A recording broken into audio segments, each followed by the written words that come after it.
Hello everyone, I am Jason Peter Effendy. I'm an English department student of Universitas Pamulang. Now, I'd like to discuss you about the language and the brain in psycholinguistics. Here I have 2 points that will be discussed. The first point is the part of the brain that in charge of language processing. And the second is the language processing process in our brain.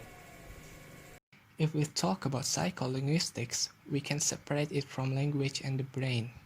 Language and the brain are intricately connected. The brain has functions that make people able to understand and produce language.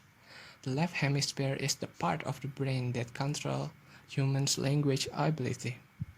There are 4 parts of our left hemisphere that play an important role in language processing. The first part is the broadcast area. This area is in charge of language comprehension of an individual.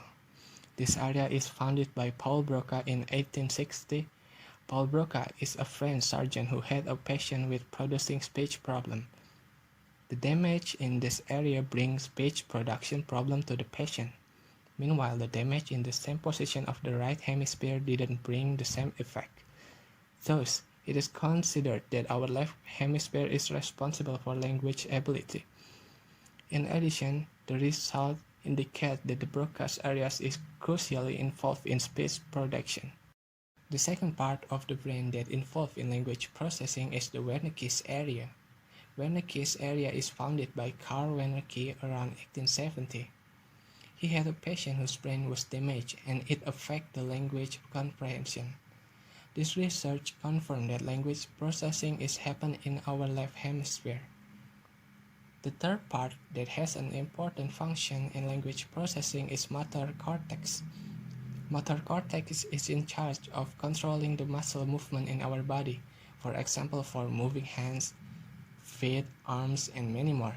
In this case, motor cortex is responsible for moving the muscle of the face, jaw, tongue, and larynx. It is located near the broadcast area. The last part of the left hemisphere is arcuate fasciculus.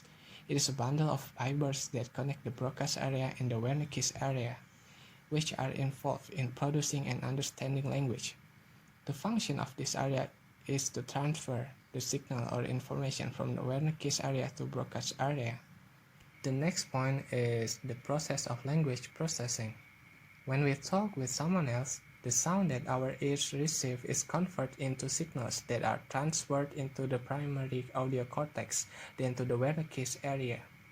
This is where the utterances are comprehended and the replies are generated. Then it is transferred to the broadcast area via arcuate fasciculus. Then the information is sent to the motor cortex, which controls our mouth to give a response. So that's all from me. Thank you and stay healthy.